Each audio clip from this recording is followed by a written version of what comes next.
صل على محمد وآل محمد اللهم صل۔ السلام علیکم۔ آج کا سوال اسلام کیا ہے؟ اسلام نام ہے اللہ تعالیٰ کے آگے سر تسلیم خم کر دینے کا، یعنی سمیع و اطاعت کی بنیاد پر انسان اور اس کے پروردگار کے درمیان تعلق کا قیام۔ کیا کوئی انسان یہ محسوس کر سکتا ہے کہ زمین و آسمان میں کسی کی حکومت قائم نہیں اور وہ بغیر کسی کی ہدایت کے اپنی خواہش کے مطابق، اپنی خواہش نفس کے مطابق جو چاہے کر سکتا ہے؟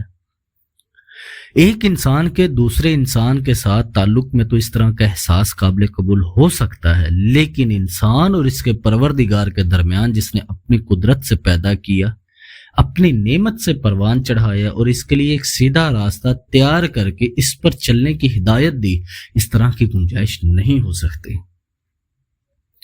یہ ضروری ہے کہ انسان اپنے آپ کو اللہ تعالیٰ کی مرضی کے تابع بنائے۔ جیسے آپ دیکھیں سورۃ لقمان سورہ نمبر 31 آیت نمبر 22 میں، جو شخص اپنے آپ کو اللہ کے حوالے کر دے اور عملاً وہ نیک ہو، اس نے دراصل ایک بھروسے کے قابل سہارا تھام لیا۔ خالق اور اس مخلوق کے درمیان تعلق کی نوعیت اور ہو بھی کیا سکتی ہے، جسے روئے زمین پر کم یا زیادہ یہ چند برس گزار کر پھر اپنے خالق کے پاس لوٹنا ہے۔ یہ تعلق نہ واقفیت و سرکشی کا ہوگا یا پہچان اور سپردگی کا۔ یہ بالکل فطری بات ہے کہ انسان اپنے عظیم پروردگار کو پہچانے، اس کے حکم کی پیروی کرے اور اس کی ہدایت کے مطابق چلے۔ یہی اسلام کا مطلب ہے، جس کی سارے رسولوں نے تصدیق کی اور خود اللہ تعالیٰ فرماتا ہے، جیسے آپ دیکھیں سورۃ آل عمران سورہ نمبر 3 اور آیت نمبر 19 میں، دین تو اللہ کے نزدیک اسلام ہی ہے۔ انسان جب اللہ تعالیٰ کے آگے سر تسلیم خم کر دینے کا اعلان کرتا ہے اور اس کی ہدایتوں کا احترام اور پیروی کرتا ہے، تو وہ پوری کائنات کے ساتھ ہم آہنگ ہو جاتا ہے، جو پوری کی پوری اپنے پروردگار کے لیے سجدہ گزار اور اس کی عظمت کا نعرہ بلند کرتی ہے۔ جیسے آپ دیکھیں سورۃ آل عمران سورہ نمبر 3 اور آیت نمبر 83 میں، اب کیا لوگ اللہ کی اطاعت کا طریقہ دین اللہ چھوڑ کر کوئی اور طریقہ چاہتے ہیں، حالانکہ آسمان اور زمین کی ساری چیزیں چاروں نچار اللہ کی تابع فرمان مسلم ہے اور اسی کی طرف سب کو پلٹنا ہے۔ وہ غلطی کرے گا جو یہ گمان کرے کہ اسلام اس دین کا نام ہے جو 1500 سال پہلے حضرت محمد مصطفیٰ لے کر آئے۔ اسلام تو ان تمام رسالتوں کا عنوان ہے جو ابتدائے تخلیق سے آج تک لوگوں کو ہدایت دیتی چلی آ رہی ہے۔ یہ صحیح ہے کہ اسلام کی حقیقت اپنے کمال اور آخری شکل تک حضرت محمد مصطفیٰ کی رسالت میں پہنچی، لیکن قرآن کریم نے شک و شبہ کے بغیر تمام انبیاء کے پیغامات کو اسلام ہی کا نام دیا ہے۔ حضرت یعقوب علیہ السلام، جن کا لقب اسرائیل ہے، نہ صرف اسلام کی دعوت دی اور وفات تک اسی پر جمے رہے، بلکہ اپنی اولاد کو بھی یہی وصیت فرمائی۔ جیسے آپ دیکھیں سورۃ البقرہ سورہ نمبر 2 آیت نمبر 133 میں، پھر کیا تم اس وقت موجود تھے جس وقت یعقوب اس دنیا سے رخصت ہو رہا تھا؟ اس نے مرتے وقت اپنے بیٹوں سے پوچھا، بچوں میرے بعد تم کس کی بندگی کرو گے؟ ان سب نے جواب دیا، ہم اسی ایک خدا کی بندگی کریں گے جسے آپ نے اور آپ کے بزرگوں ابراہیم و اسماعیل اور اسحاق نے خدا مانا اور ہم اسی کے پیروکار ہیں۔ حضرت عیسیٰ علیہ السلام اپنے پیروکاروں کو اللہ کی اطاعت اور سچے دل سے بندگی سکھاتے تھے۔ جیسے آپ دیکھیں سورۃ المائدہ سورہ نمبر 5 اور آیت نمبر 111 میں، اور جب میں نے حواریوں کو اشارہ کیا کہ مجھ پر اور میرے رسول پر ایمان لاؤ، تب انہوں نے کہا ہم ایمان لائے اور گواہ رہو ہم مسلم ہیں۔ خود توریت کے بارے میں ہے، جیسے آپ دیکھیں سورہ نمبر 5 سورۃ المائدہ آیت نمبر 44 میں، یقیناً ہم نے ہی نازل فرمائی تھی تورات، اس میں ہدایت بھی تھی اور نور بھی تھا، اس کے مطابق فیصلہ کرتے تھے انبیاء جو سب فرما بردار تھے اللہ کے، اور وہ فیصلہ کرتے تھے یہودیوں کے لیے، اور درویش اور علماء بھی فیصلہ کرتے تھے، بسبب اس کے وہ کتاب اللہ کے نگران بنائے گئے تھے اور وہ اس پر گواہ تھے۔ اسلام دو اہم حقیقتوں کے بغیر صحیح نہیں ہو سکتا۔ اول اللہ تعالیٰ کی صحیح معرفت اور تمام تر بزرگوں کے ساتھ الواحیت کا تصور۔ اس کے بعد اس کی اطاعت اور اس کے احکام کے نفاذ کا نمبر آتا ہے۔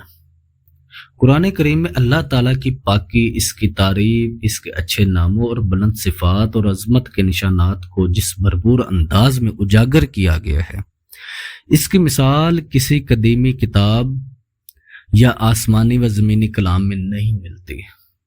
جب آپ قرآن پڑھیں گے تو آپ محسوس کریں گے کہ ہر چیز اللہ کی نگاہ میں اور کنٹرول میں محسوس کریں گے۔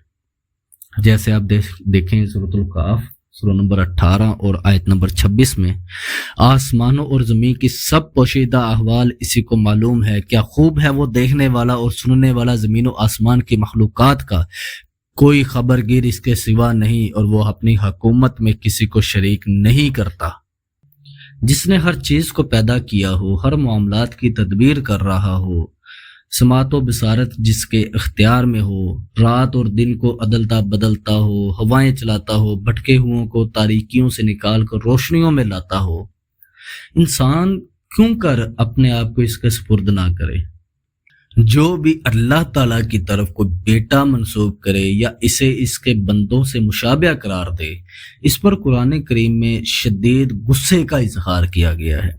جیسے آپ دیکھیں سورۃ یونس سورہ نمبر 10 آیت نمبر 68 اور 69 میں، لوگوں نے کہہ دیا اللہ نے کسی کو بیٹا بنایا ہے، سبحان اللہ، وہ تو بے نیاز ہے، آسمانوں و زمین میں جو کچھ ہے سب اسی کی ملکیت ہے، تمہارے پاس اس قول کے لیے اہر دلیل ہی کیا ہے؟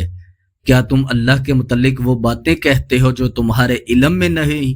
اے نبی کہہ دو کہ جو اللہ تعالیٰ پر جھوٹے بہتان باندھتے ہیں وہ ہرگز فلاح نہیں پا سکتے۔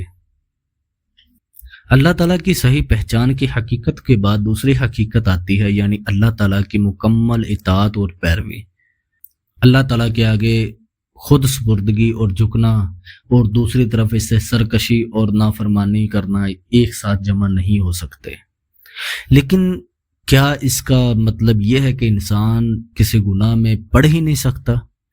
صحیح بات تو یہ ہے کہ اگر کسی مسلمان سے گناہ ہو جائے تو یہ اچانک ٹھوکر اور بے سوچے سمجھے کی غلطی ہوتی ہے، اور وہ فوراً ہی اس پر نادام و شرمندہ ہو کر اسے پیچھا چھڑواتا ہے۔ کبھی عقل کی روشنی پر داغ لگ جاتا ہے اور عزم و حوصلے کی طاقت کمزور پڑ جاتی ہے، تب انسان اسلام سے خارج نہیں ہو جاتا۔ جیسے آپ دیکھیں سورۃ الاعراف سورہ نمبر 7 آیت نمبر 201 میں، حقیقت میں جو لوگ متقی ہیں ان کا حال تو یہ ہوتا ہے کہ کبھی شیطان کے اثر سے کوئی برا خیال اگر انہیں چھو بھی جاتا ہے تو فوراً چکنے ہو جاتے ہیں، اور پھر انہیں صاف نظر آنے لگتا ہے کہ ان کے لیے صحیح طریقہ کار کیا ہے۔ اس لیے رسول اللہ صلی اللہ علیہ وسلم نے ایک ایسے شرابی پر لعنت بھیجنے سے منع فرمایا تھا جس کی لت نے اس کی قوت ارادی کو کمزور کر دیا تھا۔ ظاہر ہے اس میں شراب نوشی کے گناہ کی نوعیت وہ نہیں ہو سکتی جو کسی ایسے شخص یا معاشرے کی ہوگی جو اللہ تعالیٰ کے حکم کو کوئی اہمیت ہی نہ دے، شراب کو جائز سمجھے، اس کی تجارت کرے اور اپنے عمل کو جرم نہ سمجھے۔ رسول اللہ صلی اللہ علیہ وسلم نے ایک ایسی امت تیار کی تھی جو پوری کی پوری طرح اپنے آپ کو اللہ کے سپرد کیے ہوئے تھی، فجر سے لے کر عشاء تک پابندی کے ساتھ اپنے پروردگار کی مرضی کے مطابق عمل میں رہتی تھی۔ جیسے آپ دیکھیں سورۃ الانعام سورہ نمبر 7 آیت نمبر 162 اور 163 میں،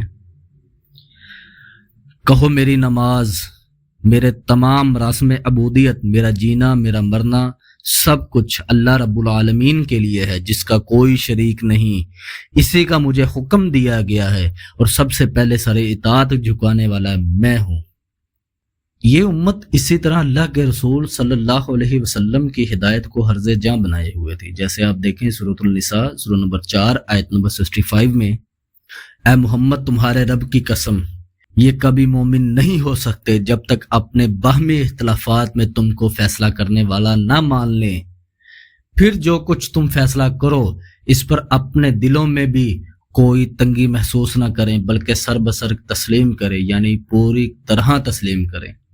اپنے پروردگار کے آگے سر تسلیم خم کر دینا سچائی بھی ہے اور باعث شرف بھی ہے، اور یہی اسلام ہے۔